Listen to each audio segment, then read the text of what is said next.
वही शुरुआत होती है और हम स्प्रिंगवुड नाम के एक रेस्टोरेंट को दिखाया जाता है जहाँ पर हम एक डीन नाम के आदमी को देखते हैं। दोस्तों, डीन कई दिनों से सोया नहीं है क्योंकि जब वो सोता है तो उसे बहुत ही अजीब सपने आते हैं और वो सपने एक्चुअल में रियल हो जाते हैं। और जिसके बाद यहाँ पर भी उसे एक सपना आता है और वो देखता है कि पूरा रेस्टोरेंट खाली हो चुका है। उसे एक आदमी दिखता है जिसकी आधी बॉडी जली हुई थी, उसके हाथों में ग्लव्स था जिसमें कि तेज़ ब्लेड लगे हुए थे और तभी वो आदमी उस पर हमला कर देता है। इसी पर दोस्तों डीन की आँख खुल जाती है और जब वो अपने आप को अपने हाथ को चेक करता है तो उसके हाथ में सच में कट लगा होता है, मतलब वो सपना नहीं रियल था। इसके बाद उसकी गर्लफ्रेंड जिसका नाम क्रिस होता है वो उसे मिलने के लिए आती है और डीन उसे बताता है कि वो कई दिनों से सोया नहीं है, जब भी वो सोता है तो उसके साथ कुछ ना कुछ होता है। क्रिस उसे समझाती है कि ये सिर्फ एक ड्रीम है, एक सपना है, ये सच्चाई नहीं है। लेकिन उसे दोस्तों पता नहीं होता है कि डीन के साथ क्या क्या हो रहा है। इसके बाद डीन दोबारा से ड्रीम में चला जाता है और वही आदमी उसे मारने की कोशिश करता है। गाइस, रियलिटी में हम देखते हैं कि डीन खुद का ही गला चाकू से काट लेता है और वहीं उसकी मौत हो जाती है। और ये सारा नज़ारा क्रिस और नैन्सी जो कि एक वेट्रेस होती है ये देखकर ज़ोर से चिल्लाती हैं। अब डीन की मौत हो जाती है और डीन के फ्यूनरल पर क्रिस को एक बच्ची दिखती है जिसकी बॉडी पर नाखून के निशान होते हैं और तभी अचानक से उस बच्ची को वही आदमी उसके पैर खींच के ले जाता है। अब दोस्तों यहीं पर क्रिस अपने बचपन की फ़ोटो डीन के साथ देखती है और ये उसे काफ़ी अजीब लगता है क्योंकि वो डीन से हाई स्कूल में मिली थी, तो ऐसा कैसे पॉसिबल हो सकता है कि बचपन में उसकी फ़ोटो डीन के साथ हो। यहाँ पर क्रिस का एक्स बॉयफ्रेंड भी आता है जिसका नाम जैसी होता है। क्रिस उसे बताती है कि डीन ने मरने से पहले उसे कहा था कि ये सब सच है, ये सब रियलिटी है।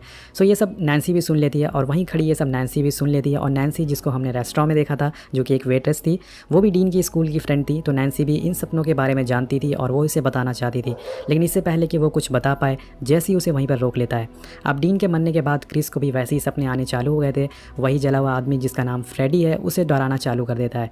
एक दिन क्रिस अपनी क्लास में होती है और तभी वो गलती से सो जाती है। और गाइज, ये सीन मुझे सबसे अमेजिंग लगा इस मूवी में। दोस्तों, इस सीन में पूरे क्लास में पानी भर जाता है और पूरा अंधेरा हो जाता है और यहाँ पर फ्रेडी उस क्लासरूम में क्रिस को डराने की कोशिश करता है। उसे उसके बचपन की कुछ फुटेज दिखाता है और फ्रेडी उसके बाल काट लेता है। लेकिन तभी दोस्तों इसी पल उसकी आँख खुल जाती है और वो असली दुनिया में आ जाती है। वो अपनी बुक पर अपने कटे हुए बाल देखती है और वो समझ जाती है कि ये सब रियलिटी में पॉसिबल है। जो कि डीन बोल रहा था वो सारी बातें सच थी, ये सपने सच हो रहे हैं। अब इसी तरह से ये सपने और ज़्यादा भयानक होते जाते हैं और एक दिन जैसे ही उसे मिलने के लिए उसके घर पर आता है और उसे बताता है कि वो भी वही सपने देख रहा है जो कि डीन और क्रिस देख रही हैं। इसलिए दोनों वहीं एक दूसरे को सहारा देने के लिए वहीं सो जाते हैं। और रात में जब क्रिस की आँख खुलती है तो वो देखती है कि उसके कुत्ते को फ्रेडी ने मार दिया है, मतलब वो अभी भी सपने में है और यहाँ उसकी बचपन का रूप उसे सारी चीज़ें दिखाता है।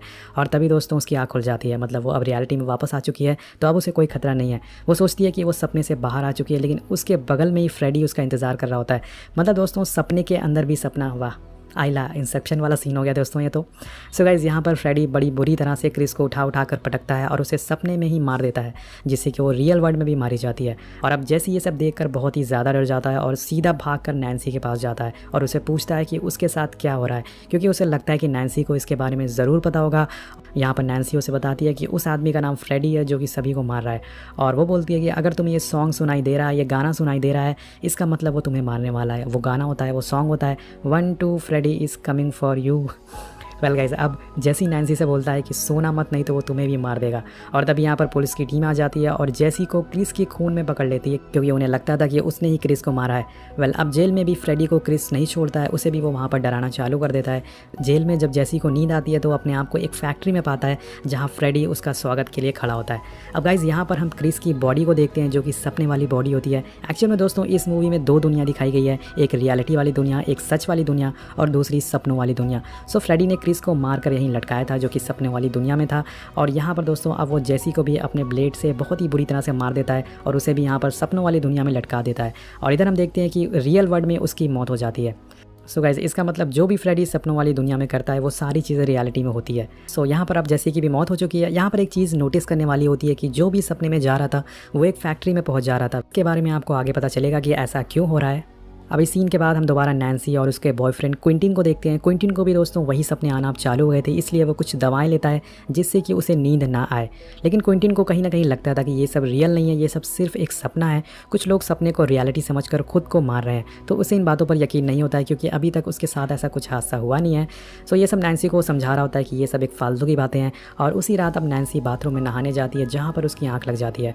वो भी दोस्तों तुरंत ही उस सपने की दुनिया में पहुँच जाती है जहाँ पर उसे एक स्कूल का बोर्ड दिखता है और तभी यहाँ फ्रेडी भी आ जाता है। वो उससे परेशान करना चालू कर देता है और नैन्सी बोलती है कि तुम मुझे परेशान मत करो, मैंने अलार्म लगा रखा है। और तभी अलार्म बजता है और नैन्सी सपने से बाहर आ जाती है। और गाइज़ यहाँ पर हमें एक और बात पता चलती है कि जब भी नैन्सी को ये सपने आते थे वो एक स्कूल की पेंटिंग बनाती थी जिससे कि वो बचपन में पढ़ा करती थी।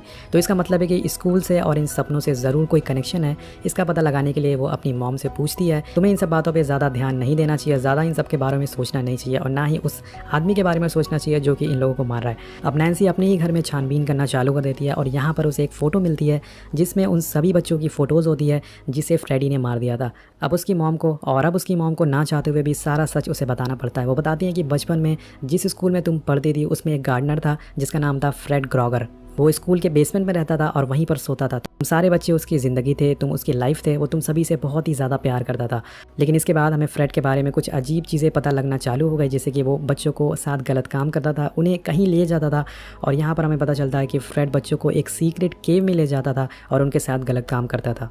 जब सभी पेरेंट्स को इसके बारे में पता चला तो उन्होंने उसे पकड़ने की कोशिश करी, लेकिन तब तक वो टाउन छोड़कर यहाँ से भाग चुका था और इसके बाद उसे किसी ने नहीं देखा। अब नैन्सी उन सभी बच्चों से कांटेक्ट करने की कोशिश करती है जिनकी फ़ोटोज़ उन पिक्चर में थी और उसे पता चलता है कि सभी के सभी बच्चे मारे जा चुके हैं, सिर्फ नैन्सी और क्विंटिन बचे हैं अभी तक ज़िंदा।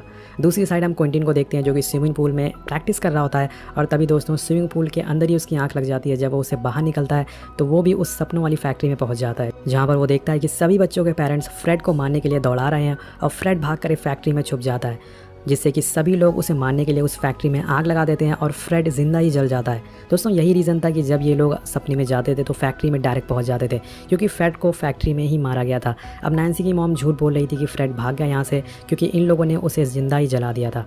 अब जब क्विंटिन की आँख खुलती है तो वो इसके बारे में और जानने के लिए अपने डैड के पास जाता है। वो उनसे पूछता है कि उन्होंने फ्रेड को क्यों मारा। उसके डैड समझाते हैं कि हम सिर्फ तुम्हारी जान बचा रहे थे, तुम्हें सेफ रखने के लिए हमने ये सब किया।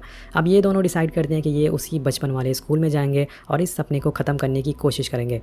अब रास्ते में क्विंट को पता चलता है कि उसकी दवाइयाँ ख़त्म हो गई है, इसलिए रास्ते में एक फार्मेसी में वो उन्हें लेने के लिए पहुंच जाता है। लेकिन थोड़ी देर होने पर वो वहाँ से नहीं आता और नैन्सी भी वहाँ पहुँच जाती है। और दोस्तों तभी वहाँ पर फ्रेडी दिखता है, मतलब वो अभी सपने की दुनिया में है। वो उसे वहाँ पर डराना चालू कर देता है और उसके हाथ को ज़ख्मी कर देता है। लेकिन यहाँ पर एक अजीब चीज़ होती है, नैन्सी फ्रेडी का स्वेटर का टुकड़ा अपने साथ रियल वर्ल्ड में ले आती है। अब इसका क्या फ़ायदा होने वाला है हमें आगे पता चलेगा। अब यहाँ से ये दोनों सीधा स्कूल पहुँच जाते हैं और एक सीक्रेट रूम में पहुँच जाते हैं। यहाँ पर इन्हें बहुत सारी अजीब चीज़ें मिलती हैं, जैसे बहुत सारी ड्राइंग, और यहाँ पर इन्हें सभी बच्चों की फ़ोटोज़ भी मिलती है जिन्हें फ्रेडी ने सपनों में जाकर मार दिया था। सो ये सारी चीज़ें देखकर नैन्सी एक प्लान बनाती है कि वो जिस तरह से फ्रेडी का स्वेटर का टुकड़ा लेकर असली दुनिया में आई थी वो फ्रेडी को भी लेकर यहाँ आ सकती है, जिसके बाद ये उसे मार देंगे और अपनी जान बचा लेंगे। तो नैन्सी एक गहरी नींद में सो जाती है और क्विंटिन वहीं उसके पास बैठकर इंतज़ार करने लगता है। लेकिन तभी दोस्तों उसकी भी आँख लग जाती है और वो भी उसी फैक्ट्री में पहुँच जाता है सपनों वाली दुनिया में। और तभी फ्रेडी उसे डरा कर उसे मारना चालू कर देता है। वो बोलता है कि तुम नैन्सी को नहीं बचा पाओगे और उसे ज़ख्मी करके वहीं गिरा देता है। अब बारी थी नैन्सी की। वो नैन्सी के पास पहुंचता है और बोलता है कि नैन्सी अब कौन सा गेम मेरे साथ खेलना चाहोगी तुम। तभी वो उसे डीन और क्रिस की बॉडी को लटका हुआ दिखाता है। नैन्सी बोलती है कि ये सब सच नहीं है, ये सब सिर्फ एक सपना, एक छलावा है। और फ्रेडी बोलता है कि हाँ ये सपना है लेकिन मैं सच हूँ, मैं रियल हूँ, आई एम रियल। अब फ्रेडी दोस्तों उसे डराना चालू कर देता है और उसे खून में डुबाने लगता है, मतलब बहुत सारी डरावनी चीज़ें करने लगता है। उसे यहाँ से वहाँ उठाकर फेंकने लगता है और उसे उसी के बचपन वाले बेड पर उठाकर पटक देता है और गलत काम करने की कोशिश करता है जैसे कि वो बचपन में उसके साथ किया करता था। अब नैन्सी भी उसे मारने की कोशिश करती है, लेकिन ये सपनों की दुनिया होती है, इसलिए फ्रेडी को यहाँ पर कोई भी असर नहीं होता है, उसे कोई भी दुख नहीं होता है, कोई भी जख्म नहीं होता है। अब इसके बाद फाइनली फ्रेडी उसे मारने ही वाला होता है, लेकिन तभी क्विंटिन उसे नींद से बाहर ले आता है और इसमें फ्रेडी भी सपनों से बाहर आ जाता है। और अब दोस्तों फ्रेडी असली दुनिया में आ चुका है, इससे वो बहुत ही ज़्यादा गुस्सा हो जाता है और क्विंटिन को बहुत ही बुरी तरह से मारना चालू कर देता है। एक पल ऐसा आता है कि वो उसे जान से मारने वाला होता है, लेकिन तभी नैन्सी उसका हाथ काट देती है और फिर क्या था दोस्तों, वो उसका गला काट कर वहीं बुरी तरह से उसे मार देती है और इस जगह को पूरी तरह से जला देती है, जिससे कि फ्रेडी और उसकी सभी चीज़ें यहाँ पर जल जाए और वो मर जाए। अब क्विंटिन की हालत बहुत ही ज़्यादा ख़राब होती है, वो ज़ख्मी होता है, इसलिए उसे हॉस्पिटल में एडमिट कराया जाता है और नैन्सी अपनी मॉम से मिलने जाती है और अपनी मॉम को थैंक यू बोलती है कि उन्होंने उसको सेफ़ रखा बचपन में। लेकिन तभी हम देखते हैं कि फ्रेडी शीशे में से बाहर निकलता है और उसकी मॉम को मार कर वापस अपनी दुनिया में खींच लेता है। मतलब ये क्या हुआ दोस्तों, मतलब अभी भी फ्रेडी जिंदा है और यही मूवी ख़त्म हो जाती है। सो गाइस सवाल ये उठता है कि जब नैन्सी ने उसे मार दिया था तो वो वापस कैसे आ गया। यहाँ पर दोस्तों जब आग बुझाने वाले लोग सभी लोग वहाँ पर पहुँचते हैं, उन्होंने घर में आग बुझाई थी तो उनको स्कूल के अंदर कोई बॉडी नहीं मिली थी, मतलब फ्रेडी की बॉडी वहाँ से गायब थी। इसका मतलब फ्रेडी वापस सपने वाली दुनिया में जा चुका था और वो दोबारा से ज़िंदा हो चुका है। अब यहाँ पर मैं आपको बता दूँ कि डायरेक्टर का ऐसा कहना है कि फ्रेडी को सिर्फ हराया जा सकता है, उसे मारा नहीं जा सकता है। सो मूवी यहीं पर ख़त्म